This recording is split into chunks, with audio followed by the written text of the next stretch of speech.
असांजे सपननि में सिंध आहे, असांजे सपननि में सिंध आहे, असांजे जज़्बनि में सिंध आहे, शहादत जे रुतबनि में ख़ुतबनि में असांजे सपननि में सिंध आहे, असांजे सपननि में सिंध आहे। एसयूपी जी क़यादत भा मुमताज़ प्योरण, भा सरवर बुरफ़त, कारी वज़ीर मुजाहिदी मामो सूमर जमाली ऐं शेख अब्दुल्ला कोस्तानी समेत इन एहतजाज में शरीक सभिनी दोस्तनि खे जिए सुनूते जिए रहबर सिंध संजीव सैयद। अॼु ही जाम शोरे जा सियासी कारकुन सिंध यूनाइटेड पार्टी जे सॾ ते जाम शोरे जे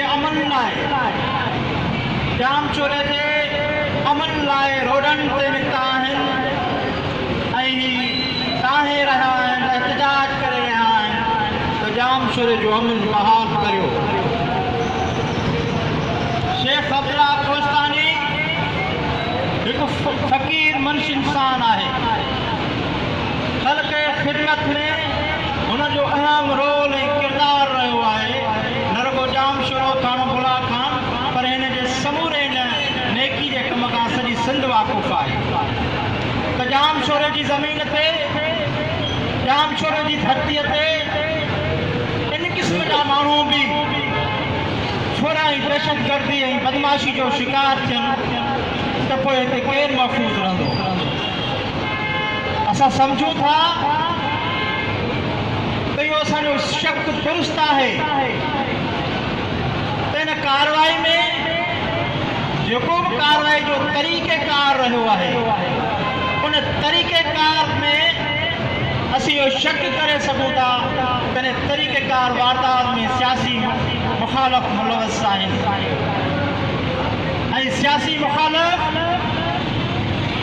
इहो चाहिनि था त जेको बि मुतहरिक माण्हू आहे, जेको बि इन समाज में कारगर ऐं अहमियत वारो माण्हू आहे, उनखे ड्रजारियो, हिसायो, धमकायो। इहो उनजो पुराणो तरीक़ेकार रहियो आहे।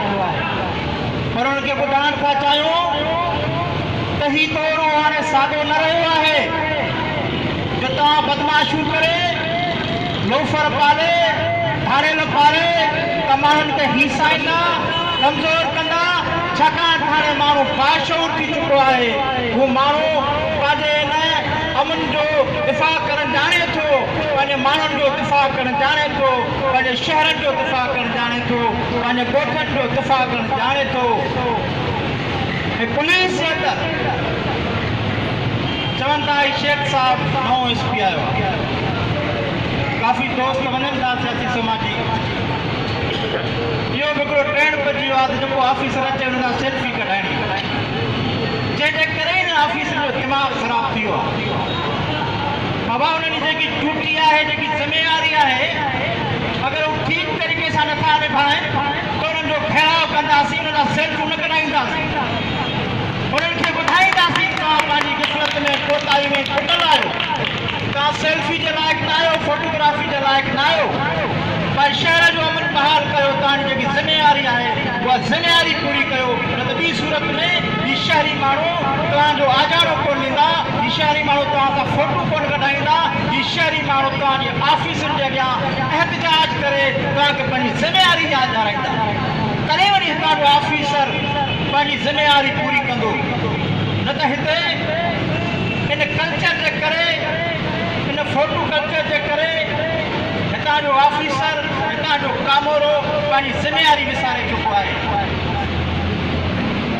असां हिन एसपी सां मुखातिब थी उनखे इहो चऊं था त शेख अब्दुल्ला कोस्तानी थाणो बुला खान न, जाम शोरो न, सॼी सिंध जो मसीहा इंसान आहे। अगरि उनजे मथां हमले आवर गिरफ़्तार नथा थियनि त असां सम्झंदासीं